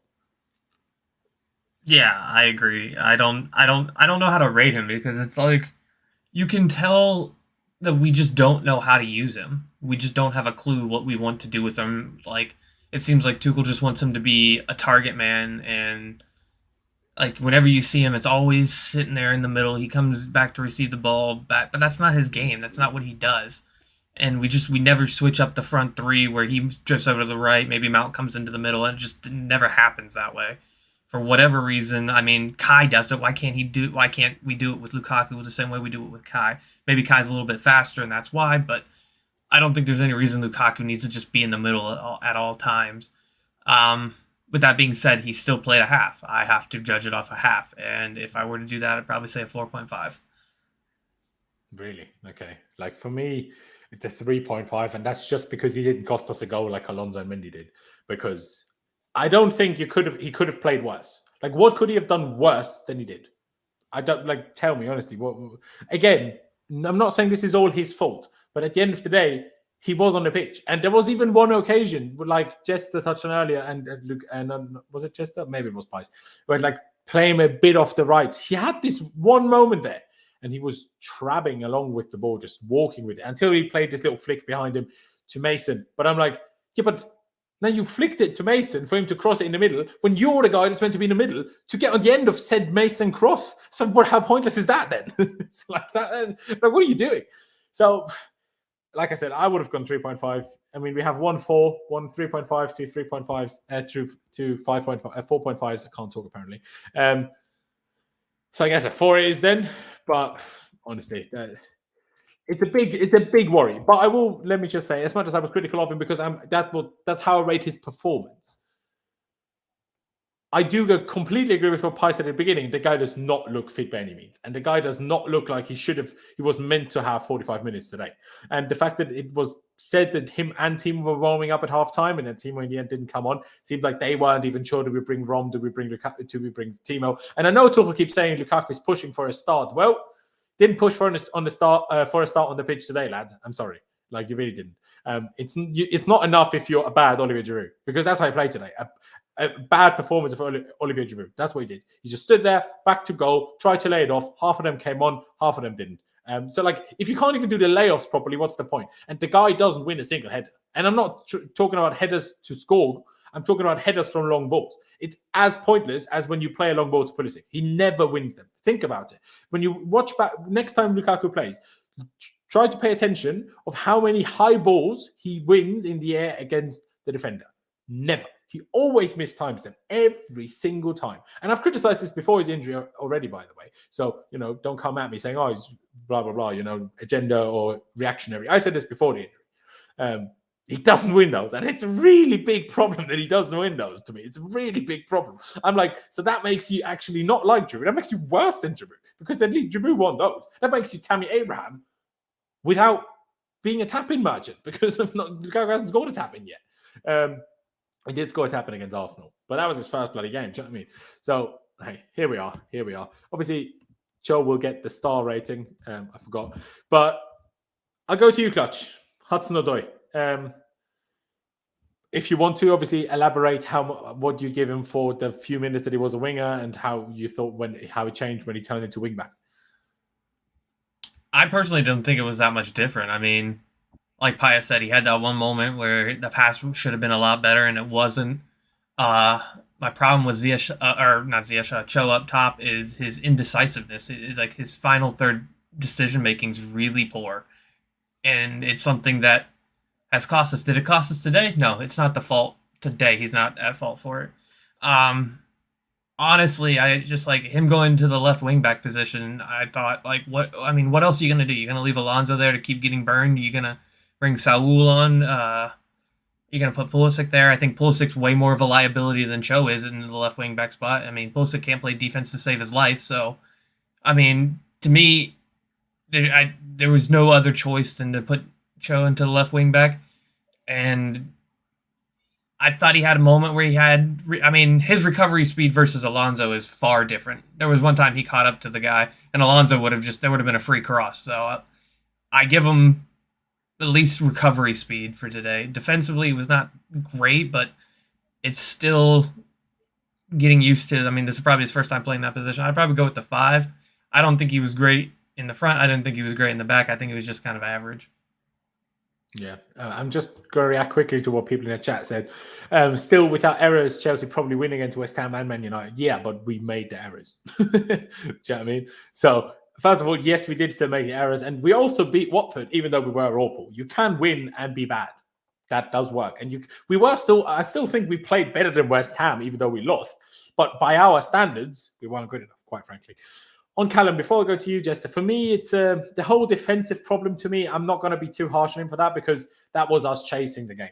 Pulisic only came on when we went 3-2 down, didn't he? I'm pretty sure he did. So by the time Callum was playing left wing back, we were chasing the result. So he was pushed up so high that, yeah, sure, he had to recover and didn't quite get there. And once he was pushed over by Kufa, hey, I know he was officially on as left wing back, but essentially we were just playing 2 left wingers. That's like, let's not be like, oh, defensively it wasn't good enough. It didn't bloody matter at that point. we bottled it before, not because Hudson-Odoi didn't do enough defensively. That was just us chasing the game. For me, the problem, and I agree that, that I touched on this earlier in like a bit my monologue almost at the start when I was like at the very end, and Callum had a few of those cutbacks into the middle, or even like crosses from the byline when there were so many West Ham players in the box. What's the point? But that's not the point. The criticism doesn't go to Callum. The criticism doesn't go to we need to just not only attack like that when your opponent is so deep. That's where the problem comes in with the formation that we play, because we don't have anyone in this area. Because if someone plays a cutback from here, you have the striker here, the far guy has to go to the far post, and then Ruben is probably here. But there's never anybody here. And that makes it so easy to defend. It's crazy. And again, if it's just too many opponents in the box, the likelihood of them clearing a low cross or even a high cross is just too high for you to bank on that way you're getting a goal. That just cannot work. So I'll probably agree on the 5, but it's just... the team wasn't in a good place by the time he came on, so I don't think there was much to be done for Callum. 1 or 2 times I thought maybe just shoot, but to be honest, there weren't position where I would have expected him to like do much if he did shoot. So I'm not sure. But Jester, what would you say? What did you make of Callum and how would you rate him?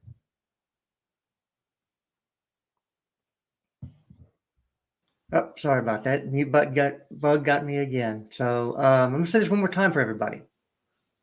Callum is better on the right-hand side than the left. Inverted wingers are meant to come in on their favored foot because they're goal scorers. If you play an inverted winger on the left-hand side that has no goals in him, he's better off on the right spamming crosses. So he should have been on the right with Reece. Mount should have been pulled over to the left-hand side, and when Christian came in, and Christian should have dropped in as the left wing back. As you said, they weren't playing as wing backs anyway at that point in time. We were chasing it. We were trying to get the winning goal. And so Callum would have been more effective off the right-hand side, no doubt about it. He's William. That is what Callum Hudson-Odoi is, William. William was always better off the left. William was better off the left, but William had a better right foot than Callum does. That's true. Think of how William played on the right-hand side, and that's what Callum needs to. To me, that reminds me of Callum when he plays there. So he's a support winger. Get the crosses in, be creative. You're not the goal scorer. But but what did you say a rating as well already? No, I haven't. For me, 5 is fine. Okay. Because I agree. You and Clutch both say this, that he's better off the right because he's not a goal scorer. Now, while I don't disagree with that at this moment in time, Raheem Sterling was also not a goal scorer at 21. And I'm not saying he's the best goal scorer in the world right now, but he still scored double figures, multiple double figures, like 15s and 20s for multiple seasons in a row. Yeah, mostly because he plays for a team as great as Man City and he has like 10 tap-in chances nearly every game. But still. So I'm not, just because he's not that good at that now, I don't think we can keep this stigma with someone that's that young. If you talk about Hakim Ziyech and he's not that, he's not this, he's never going to be this if he's not it yet at 28, 29. Do you know what I mean? We're talking about the here and now. We're talking about the here and now. Exactly. So a player at that age, you want to put him in the best position that's going to benefit their confidence. So if he's playing on the right, he's putting in nice balls, or he's using his right foot to play the ball back to Reece, who does make that inverted run sometimes at the edge of the box for a shot. That's what you want to see, some link-up play. And I think Mount and Pulisic would have been better on the left, just because they're both more two-footed players. So you have at least I completely agree. I just think by the time Callum came on, West Ham was so deep that his strengths on the right would not have been particularly useful anymore because there wouldn't have been space to use it. But so today, I don't think, but yeah, we all agree on this 5 anyway. Now, I'll stick with you, Jester. On Pulisic, do you agree on NA or would you like to give him a rating? Yeah, I thought that he had less time, of course, on the pitch. I would say a 5 for him as well. They were starting to have some chemistry built toward the end of the game on that side in attack. But it is what it is. That's hope, hitting hope at that point. So it's 5 for me. Fair. I might have gone like a little bit less because I remember a couple of occasions where the layoffs, whoever they came from, his touch then to receive the layups weren't particularly great, and Callum didn't have those kind of moments. And then in terms of effectiveness going forwards, they were equally as ineffective. So I would have gone 4.5. But I guess it's down to you, Clutch, now, whether we go 5 or higher or 4.5. If I had to give him a rating, I think Cho was a tiny bit better, but not by much. But here's my stigma on that. By the time Pulisic came on, and it's been a recurring theme, it doesn't matter. Like, the game, at that point, we're chasing a game, and today we just didn't have control. So there was just no points to get the ball at his feet to make a run because they're defending so far back. By the time, I mean, he just had no space to do anything. I think he had a good link up with Lukaku at one point, but then the return ball, I don't know if it was bad from Lukaku, or I don't know, his touch was poor. I don't know. Didn't see the good angle of that. So, I mean, personally, I think there are reasons. I do think, like Cho, you need to, if you're going to give Pulisic time on that left-hand side, you got to give him time to get back into the rhythm of things. Because, I mean, we forget he was out for 2 months. And that was last week, or whatever his last start was, his second start since being back from 2 months being off. So I think you kind of got to give the same mentality for both players. It's like same if you were to say, whenever Kova comes back, you got to give him time. I mean, I think guarantee Kova will be good much quicker than both Pulisic and Lukaku do when he's back. I guarantee it. Maybe. I mean, I think Kova's probably our biggest missing piece currently. So, especially for Lukaku, because remember the stats where he was the only one passing to Lukaku? Yeah, that is true. That is true. Quickly, I just want to touch on 2 things that I've seen in the chat here before we talk about Thomas Tuchel's rating. Number 1, someone said here Lukaku was making runs. Even though you're still giving him a low rating, I just want to use it to what you said. He does make runs, but he stands so close to the offside line and then start running. How on earth is he ever expecting any of the midfielders to react to that run in time before he's offside? If you want to make those kind of runs, you need to start 2-3 yards deeper. Otherwise, it's impossible for the midfielders to react to when you make the run. That is physically impossible. We can talk about that the midfielder should play the pass and he should then react to the pass and run onto the pass. That can be doing. That can be talked about. But that you can't praise him for that because the passes don't come, so you can't say he's doing that. But the runs he's making, they're completely pointless because they're too close to the offside line for any pass to still happen before he's offside. So those runs he needs to stop doing. They're completely pointless. Which is what I keep saying when he like. I also, one other thing I forgot about the Watford game, why I think people praised Havertz more than I did and why people were critical more of Pulisic than I was. That offside goal that Kai Havertz scored, and where Pulisic played him the ball too late, arguably, I think Kai's run is awful for that. No one runs that kind of run. He started that run very deep. So that's like a 30, 40 yard, maybe not 40, but 30-yard run. And he never changed his tempo. He always had a consistent, constant, fairly high tempo, but not full sprint in that whole run. How is Pulisic ever meant to expect that? Every run you see from forwards is you start quick, then you slow it down if the ball doesn't come straight away. You slow it, hold the line, and then you dart it so that you can surprise the defender, and then the ball can come in exactly that moment. But when you just consistently go at one speed, just for 30 yards, how is the attacker meant to know that you're going to do that? No one does that. So anyway, I was just thinking of that. And then one last thing, Perking. Now, I'm not sure if you know our injury list, lad, but, right. So, Mason Mount just recently had a wisdom tooth infection, which not only did he actually miss games for because he had to have surgery, but also, couldn't eat for like a week. So, obviously lost some energy, lost some muscle, blah, blah, blah. Hakim Ziyech had a shoulder injury. Christian Pulisic just came back from an over 2-month injury. Kai Havertz had a small hamstring injury the other week. Romelu Lukaku has just come back from an injury that kept him out for 6-7 weeks, essentially. Jorginho just missed the last game because he physically isn't fit enough to play. Kante is injured. Kovacic is injured. Ben Chilwell is injured. And now you're sat here saying we're rotating too much. Reece James was so not fit that he couldn't even start be in the squad for the last game. And now you're sat here changing the team too. Are you actually mental? We're already having all these injuries. If we kept playing the same players all the time, we wouldn't even have a squad anymore. We would be playing Ross Barkley week in, week out. So you're off your end. But anyway, let's get to Thomas Tuchel, which is a tough one today because today, when the lineup came out, I was like, other than Alonso, but, the way Tuchel talks about Alonso, there's no way he's not playing Alonso. He will try. So maybe, depending on Jorginho's fitness against Zenit, and wing back. I wouldn't be surprised that he tries it in a slightly lesser game. But he did say he will have to try it at some point. But I still think we should have just tried it against Watford. Because Alonso and Silva were both equally as bad as each other. They were both on a yellow card. And we were so bad. Silva couldn't have been worse at left wing work than Alonso. It was physically impossible to be worse. Like, you could have put Manan there and she wouldn't have been any worse. I know he was involved in the 2 goals. Fair enough. But Saul is also the one good thing he will have in that area is his offensive play. His best part of the game will be in that wing back role. So for me, he should have just risked it, tried Saul there, so we know if we have an option that's not Alonso. Because I can say I think Saul can work there, but that's purely what I think and how I see him as a player and how I see our structure. A full decision on that, or a full opinion I can only have on that once I've seen it. Well, once I've seen it more than once, arguably, but at least once.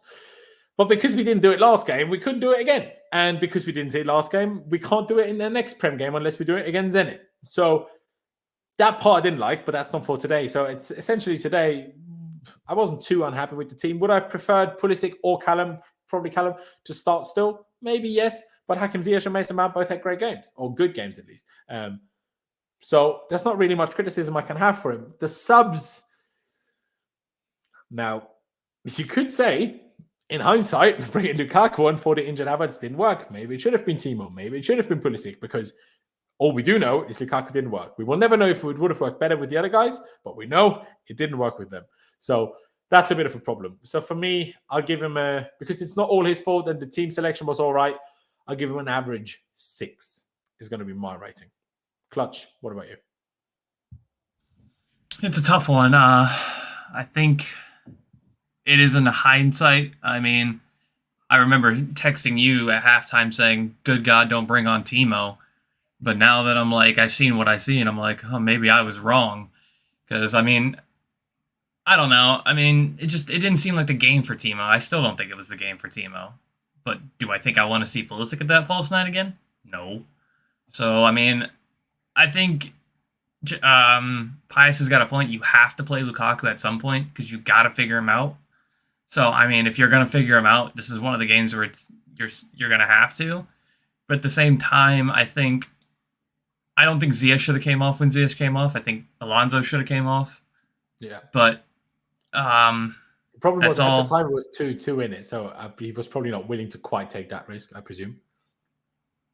You're leaving Alonso on the field. You're risking giving up a goal. So true. I'd back the 6. You know, I personally I think he should have started Callum today. I think Callum deserved it. I think it was a little bit harsh not to start him. But, hey, in hindsight, I guess I can understand with Mount and Ziyech the last game. And then there was no way he was starting Lukaku. I pretty much guaranteed Kai Havertz was going to start today. So, yeah, and at the end, I can't blame him. This had to start based on what? Based on not scoring and not being a threat in any of his sub-appearances so far. Sorry, absolutely not. But yeah, okay. So 2 6s so far, Jester. Would you go along with it? Would you disagree? What would you give Thomas Tuchel today? Yeah, apart from the subs and the positioning that they took up, you know, I already went over that. He didn't do much wrong. You can't account for player errors on the pitch. You can't. There's no coaching technique for don't make that stupid bonehead mistake. That just is part of the game, right? So 6 is fine with me. On the third goal, I agree.